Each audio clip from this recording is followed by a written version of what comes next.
What up, Fight World? It's your boy Ego, and I'm back with some more boxing. I'm definitely enjoying my fight night. Got to see some great fights. I still have one more. I still got to watch Vasyl Lomachenko versus Rocky Martinez. I heard the outcome, and I expected the outcome. I told people on my previous videos, but props to Vasyl Lomachenko on his victory. I'm going to see how it all played out, and then I'll be back with the post-fight. Want to talk about the Showtime card. I just capped that off with Ruslan Provodnikov versus John Molina Jr. On my post-fight videos, I give you guys the good, the bad, and the ugly.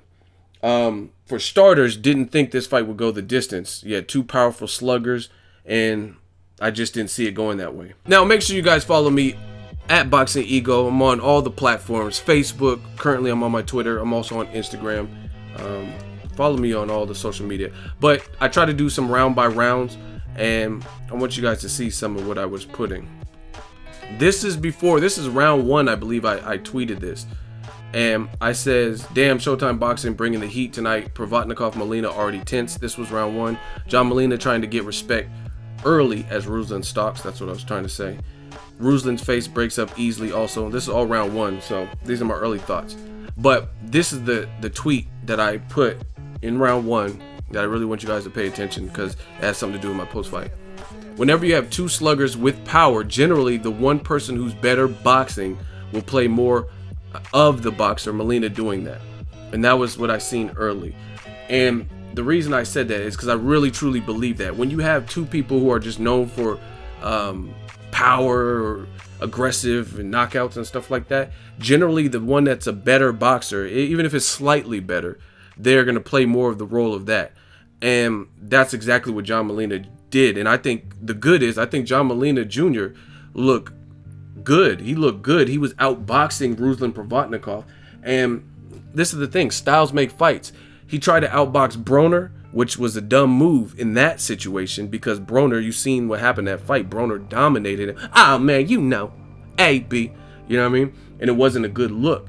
But when you got someone in there who's not as athletic, not as big as Broner, not as fast as Broner, who's shorter than you, a guy like Ruslan Provodnikov, then you can be the better boxer in that situation. So styles make fights, and I liked how John Molina had more of a controlled, disciplined fight. You know what I mean? We know John Molina, the warrior, from the Lucas Matisse fights, the Mickey Bay comebacks, and Hank Lundy and things like that, but he played it smart, and I thought him winning the unanimous decision was definitely the rightful decision. And some people, like, I'm not saying I'm perfect, but when I didn't actually score this, but I had a mental score. Sometimes with these action fights like this, or what's expected to be like a pure action fight, I don't score it because I don't want to miss anything, and I'm not really worried. I just want to kick back, relax, and watch the fight, especially if I'm not covering it live, right? So I was just enjoying it. I had a mental tally in my head of who was winning, and it was John Molina Jr. I don't have every round memorized, anything like that. But I was surprised because Showtime's generally good with the commentary, but I thought they had it wrong. I know Ruslan was new to the network, but it was like they were giving him more credit than what he was really doing. They were saying, oh, the 12th round could decide the fight. And I thought John Molina was clearly winning the fight, even though it was competitive. But I thought John Molina was clearly winning the fight, and I thought Ruslan needed a knockout in the 12th round in order to win it, right? That's just my opinion. Molina, again, he was the best thing is, like I said earlier, when you have two sluggers with power, the better boxer plays more of the boxer. Look at Triple G, an aggressive guy with knockouts, versus David Lemieux. He knew that going in against David Lemieux wouldn't be wise to just attack him like he would attack a Willie Monroe, take free shots or whatever he was saying in the Willie Monroe fight with 6 knockouts. But he can do that. He can't do that with David Lemieux.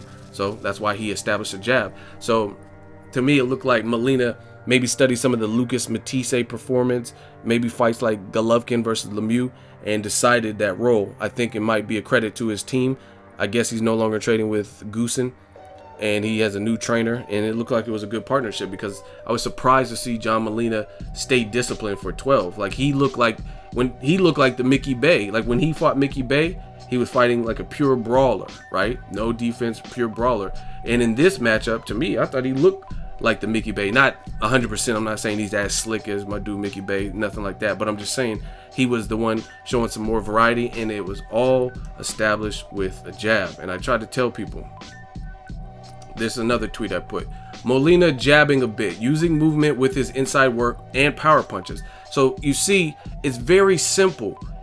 both guys have power. We know that. But when one guy's doing a little bit more to set it up with the jab, plus he has power, because don't get it twisted, it wasn't like John Molina was not throwing power shots, or he was just playing this Rigondeaux type of Erislandy Lara, no volume. He actually had a higher volume than Ruslan Provodnikov. So it wasn't like he was just trying to be all cutesy and stay out of trouble or nothing. He was throwing bombs too, but it was throwing bombs, like he had some good body shots. In conjunction, he was snapping Ruslan's head back with a jab. Now let's talk about the bad. Well, actually, let me finish this tweet. This is what Francisco Vargas should have done more versus Salido, and I do believe that. Basically, that was more of a war, and that was because the better boxer didn't play the better boxer. I think Francisco Vargas, technique-wise, skill-wise, is a better boxer than Orlando Salido, but he let Salido have his way a bit and make it an inside dogfight, which suits what Orlando Salido does best, right? So this was a fun fight because you got to see more of a technique in John Molina's style. I put Provodnikov Molina, a war breaking out, a lot of head hunting. Maybe you should Tim Bradley it versus Rios, go to the body more to slow him down. I would like to see that more from both guys, because they did leave some disgusting body shots. They were ripping some nasty shots, but they should have did it a little bit more instead of head hunting as much. And again, you see the tweet. Impressive to see John Molina Jr. jabbing more to outbox Ruslan, and that's really what won him the fight, is because he was adding that a little bit more variety. What did I say a few tweets ago? Jab, jab, jab, Provodnikov, Molina. Again, when two guys aren't known for having a defense, then one person has to take it. And this is how I seen the fight. Molina outboxing Ruslan, headhunting, looking for single shots.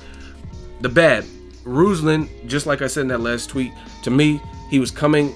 The bad is, I thought with the partnership with Joel Diaz, I understand Ruslan's 30 plus. It's hard to change your style and reinvent yourself at that point. And maybe when you're in the certain type of fight, you just revert back to how you always fight. But it's just no defense. He's coming straight at you in a straight line, coming straight at you. So I'd like to see, I don't know what it's been in when Ruslan's fighting lethal punchers, not Bradley or somebody, but like a Lucas Matisse, John Molina, he always gets a very slow start. And that's what's doing him in, because he showed heart. I thought, like as you guys can see in this tweet, Ruslan won round 11. I don't see how anyone could have scored it for John Molina. It was a great round 11 for Ruslan Provodnikov. He won it, getting close to landing something big, needs a KO to win.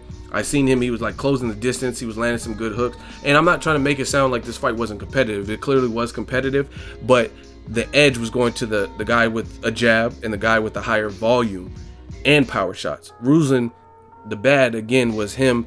He was just head hunting and he was stalking and he was getting his head popped back like a bobblehead and getting blasted. And he really wasn't making any adjustments until it was probably too late. You know what I mean? You can't do that. It's like Klitschko, Tyson Fury. You can't let a man dominate you or you know what I mean, pretty much be winning the scorecards and then all of a sudden get live in round 11. It's hard to do that. There were points where I think John Molina got hurt by Ruslan Provodnikov, but he had a good poker face. His nickname is the Gladiator. My tweet, I said didn't officially score, but from the eye test, I gave it to John Molina Jr. He outboxed Ruslan, higher volume of punches. Ruslan showed heart, and that's really how I felt. I thought he just, props to, this is after it was announced, props to John Molina, defeats Ruslan Provodnikov via unanimous decision. Rightful decision. He outboxed Ruslan, controlled him with the jab. Provo showed heart. That's really how I seen it. So the bad for Ruslan is I don't really know where he goes from here. They were talking about potentially seeing him fight a guy like Adrian Broner, but not with that type of performance. I really wouldn't even want to see it. But before, if he looked good or if he knocked John Molina out, I probably would want to see it. But styles make fights, and I just think, I don't know, it's just like people are getting used to Ruslan. He said post-fight that he doesn't feel as hungry. I don't know what it is, but I would have liked to see his new partnership with Joe Diaz. I was hoping to see a little bit more tools from the tool shed. There was no head movement, coming at a straight line, getting your head rocked back. That's exactly what Lucas Matisse was doing, especially in those first 2 rounds. You cannot go just walk straight in to a power puncher, you know what I mean? Because you have to keep in mind too, you look at John Molina Jr.'s face versus Ruslan Provodnikov, his face looked fairly clean versus you look at Chris Algieri, you look at Mauricio Herrera, you look at Tim Bradley, all those guys were concussed and looked like the dude from the Goonies, One Eye Willie. Hey, you guys, Rocky Road. John Molina, since he boxed more and stayed disciplined with his new trainer, his face didn't look like shit. It didn't look all crazy and like a cyclops and stuff. So overall, I was impressed by John Molina that he took the role, took the bull by the horns, took some big shots from Ruslan as Ruslan came on, but he stayed disciplined and pretty much outboxed Ruslan Provodnikov. So again, I don't really know where Ruslan goes from here. He's interesting and entertaining to watch, but it's like, I don't know. It's just like, who's he going to beat at the elite level? You know what I mean? You just can't come forward. So I would have liked to see some more adjustments from Team Provodnikov. And I thought at the end of the fight, I was like, oh man, because the way Showtime scored it, they said, oh, Ruslan, the 12th round would decide it, and it was that close of a fight. I didn't really see all that, but I thought people would be like, oh man, he's getting killed, or it's an even fight. I don't know who to pick based on how Showtime, I thought they might be swayed by the Showtime unofficial scorecard, but the judges weren't. They had it. It wasn't a split decision or majority. It was a unanimous decision, which I think it should have been.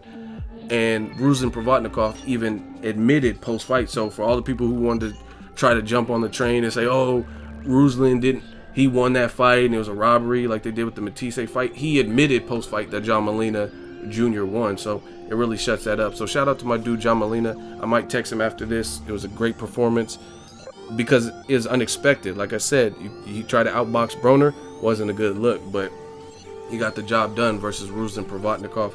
And Ruslan was an 8-1 favorite over John Molina Jr. So you really never know in boxing. You really just never know. John Molina has more losses than Ruslan. He's been stopped, whereas Ruslan hasn't. Ruslan was the 8-1 favorite. It's crazy how boxing works. People expected a knockout, including myself. I thought somebody would get knocked out in this particular fight, and it went the distance. So you never really know in boxing. That's why we all stay tuned. That's why we all keep watching. So shout out to my fight night. I'm enjoying myself. I just think Ruslan, he has to start earlier. You know what I mean?